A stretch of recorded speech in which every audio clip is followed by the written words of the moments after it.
Mr. Clarke's back. It's time to continue our look at the Ronald Wilson Reagan administration. We'll be looking at next the rise of the modern conservative movement. We're going to see how Reagan kind of ushered in a new period of time where conservative politics and Republicans tended to dominate the victories at the voting booth. This will take us into 19.2 as well. You should be filling out your Google Doc with the PowerPoint fill-ins. I would suggest if you have a secondary device, either play this on, let's say, your phone, or if you have a YouTube streaming on your TV, you can stream out my video lesson while you're typing in your responses in the Google Doc on your Chromebook. All right, so when you look at President Reagan, very shortly into his presidency, on March 30th, 1981, just 69 days into his presidency, John Hinckley Jr., he was a deranged would-be assassin. He had been writing letters to the actress Jodie Foster, professing his love for her. And he had sort of a convoluted idea that if he would assassinate the president, that would get the attention of Jodie Foster. Of course, obviously, he was not of sound mind to understand that if he did assassinate the president, he would be imprisoned for the rest of his life or executed for treason.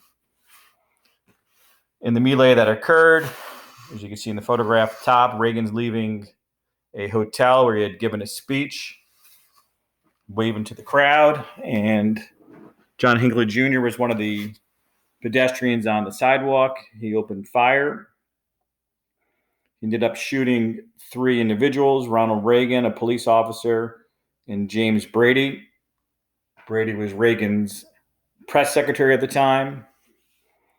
Reagan got struck just underneath his armpit. The bullet lodged relatively close to his heart. James Brady, the press secretary, the bullet lodged in his head, and he ended up being paralyzed the rest of his life.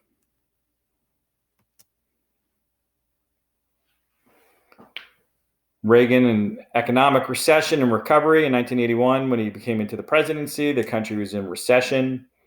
Inflation had slowed a little bit. Consumer spending had increased.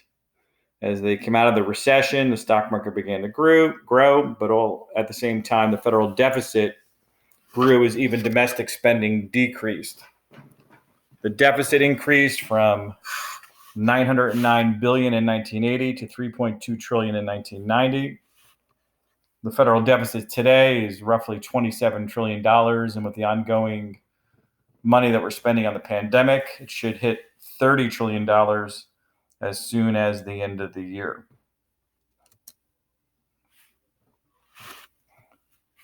One of Reagan's most famous quotes is, "Government is not the solution to our problem. Government is the problem." And this kind of sums up his overall philosophy on the role of government. He did not believe the government should be spending additional money. It should not be regulating things within society. He came up with his supply side or trickle-down theory of economics, nicknamed Reaganomics. He believed in the reduction of income and capital gains taxes. He wanted to reduce federal spending, reduce government regulation, and tighten the money supply to reduce inflation. These are the four pillars of Reaganomics.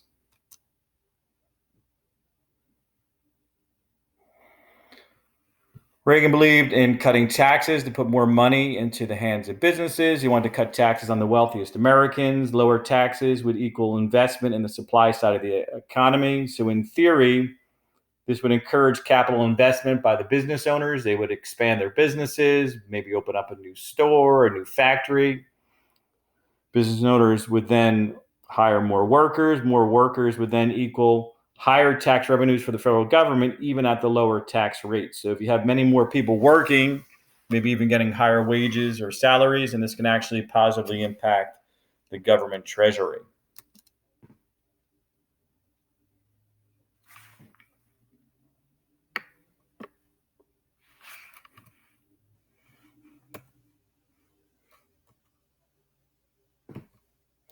Economic theories. Reagan's economic theory was supply-side economics. Tax breaks to the wealthy leads to greater capital accumulation, higher productivity, lower prices, more goods available for consumers.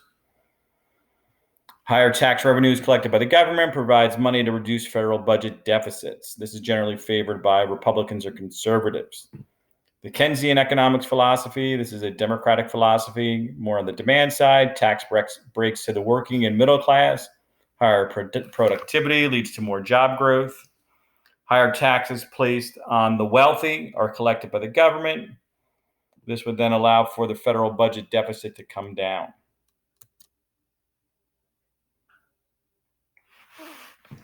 Cutting government regulation or deregulation. He began to further deregulate key industries, energy industries, so we can expand oil exploration and gas productivity, transportation and banking industries. He had a famous run-in with the air traffic controllers. Air traffic controllers are banned by law from going on strike as they're essential workers. And then Reagan fired, because these are federal employees, anyone who refused to go back to work after the strike.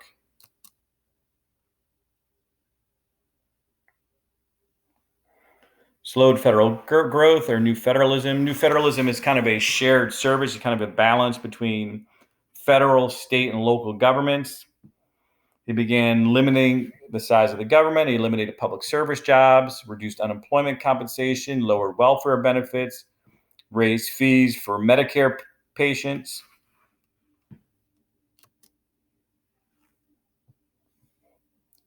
Reagan in the Cold War, he called the Soviet Union the evil empire, kind of reversing Nixon's détente. And he basically called the Soviet Union the source of evil within all humankind. He was a Cold War warrior. Some of the Cold War fronts included Lebanon, Libya, Grenada, El Salvador, and Nicaragua.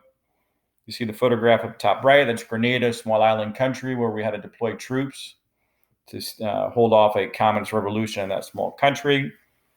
And then the photograph down the bottom is Reagan telling Mr. Gorbachev to tear down the wall between East and West Berlin.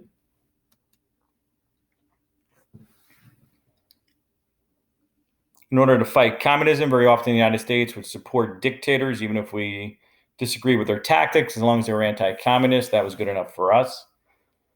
If we had a communist government in power, we would look to find ways of getting that government out of power. So we supported the Contras, an anti-communist rebel group in Nicaragua. We funded the Contras who were fighting against the communists there with illegal arms sales to Iran, which later on became the Iran-Contra affair or scandal. We removed a leftist or communist dictator from power in Grenada, supported a right-wing or conservative government in El Salvador against communist rebels, and continued to aid Afghanistan, who was fighting against the Soviet Union.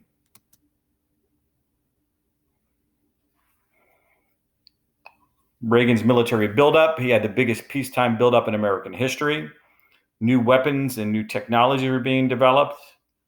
We could see there some of the new jet for the Air Force. We see on the bottom left side here, down the bottom, this is the Strategic Defense Initiative, nicknamed Star Wars, where we put magical lasers into outer space to shoot down incoming nuclear missiles from the Soviet Union. And some of the people who are behind some of these ideas were what are called the neocons, a very right-wing, very conservative members of the Conservative or Republican Party, Dick Cheney, Don Rumsfeld, both of whom would serve in the capacity of Secretary of Defense, Paul Wolfowitz, Condoleezza Rice, Colin Powell. Rice and Powell would both be Secretaries of State, and Richard Armistead. SDI, Strategic Defense Initiative, or Star Wars, meant to create a system of anti-missile defenses to protect the United States. This is something that was most important because the Soviet Union could not keep up economically with the United States. We were funding this project, and although it was a failure from a weapons standpoint, the Soviet Union got worried. They tried to build up their military, and they tried to compete, and they ended up, in effect, bankrupting their country. Some consider this to be the last straw for the Soviet Union, eventually leading to its collapse or collapse. in Afghanistan, a place that we got involved into in a war for almost 2 decades. Soviet Union got involved there in the late 70s. In the 70s, the Afghans tried to fight the Soviets for independence. Soviets' version of the Vietnam War, they got kind of bogged down in a country they should have defeated. But ultimately, eventually, they would have to leave in defeat, just like the United States had to leave Vietnam in defeat. We tried to support the Afghan rebels against the Soviet Union. We supported the Mujahideen. The Mujahideen included Osama bin Laden, so obviously somebody who would ultimately come back and kill thousands of Americans. We were actually supporting bin Laden in his fight against the Soviet Union in the late 70s and into the 80s. Election of 1984, patriotic renewal. Almost 60% of the popular vote, which is kind of unheard of in modern day elections, voted for the Reagan-Bush ticket. The Democrats nominated former Carter Vice President Walter Mondale. Mondale tried to shake up the race by appointing the first female vice presidential nominee, Geraldine Ferraro, to run with him. Mondale managed to win just one state, his home state of Minnesota. Some major events throughout the 80s. We had a farm crisis, which led to many foreclosures of American farms. Manufacturing shifted from metal and textiles, mostly overseas, to outsourcing due to labor cost. Service sectors continued to grow. The wealthiest Americans flourished in the 80s. Tragedy hit us on January 28, 1986, when the Space Shuttle Challenger exploded shortly after takeoff. Krista McCullough, she was a teacher. She won a contest. Basically, she wanted to be the first teacher, kind of like a non-astronaut, kind of a private citizen, to go up into outer space. Unfortunately, she died along with the other 6 members of the crew. In 1984, the Olympics took place in LA, and the communist countries boycotted that because the United States had boycotted the 1980 Olympics under Jimmy Carter because the Soviet Union had gotten into Afghanistan. 1986 was the 100th anniversary of the Statue of Liberty. 1987, the 200th anniversary of the U.S. Constitution. Other issues of the 80s, AIDS awareness became first known to the world public. Additionally, we had the women's movement stalled with the Equal Rights Amendment failure in 1982. Reagan appointed 3 justices to the Supreme Court, including the first female, Sandra Day O'Connor, Anthony Kennedy, who turned out to be a moderate, Antonin Scalia, who was a strong conservative, and a Chief Justice appointment for William Rehnquist, who was a very conservative justice. There was a series of benefit concerts through the 1980s. Band-Aid in 1984, a concert to help out in Great Britain. Live Aid in 1985, a concert around the world. Farm Aid to help out struggling farmers. And then We Are the World, which is pictured on the right side there, with all the top musicians and singers at the time to help out impoverished Africa. The Iran-Contra affair. What was it? Sale of weapons to Iran to ransom U.S. hostages which are held in Lebanon, and also where the corrupt aspect came in to finance the anti-communist Contra revolutionaries in Nicaragua that we alluded to before.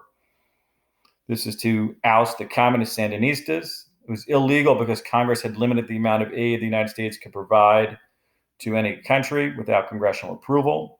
U.S. illegally sold arms, no legs, arms to Iran. Illegal because you could not sell arms to a terrorist state without congressional approval. Administration response, they lied to the press and Congress, withheld crucial documents, and tried to kind of cover it up.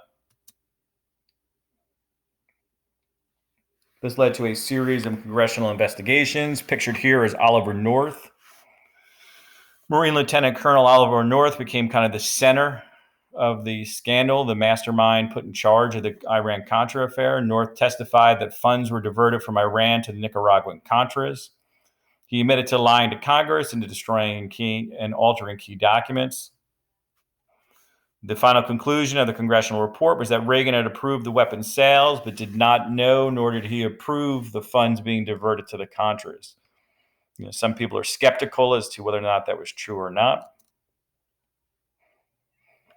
Continuing along, as you see on the front page of Time magazine from Oliver North, I was authorized to do everything that I did. Ultimately, they concluded they could not find North guilty of a crime, but said that he should have known what he was doing was wrong. Some government officials were convicted, but later on had their convictions overturned on technical grounds. The American public concluded that the Reagan administration had good intentions, which was stopping the spread of communism, but their methods were not just or right. And Ronald Reagan, when he left office in 1988, was very popular, very high approval ratings, and his vice president, George Herbert Walker Bush, would go on to be elected president of the United States himself. That's it for our latest look at the Reagan administration. We'll continue along in the 1980s next time. And until next time, Mr. Clarke is out.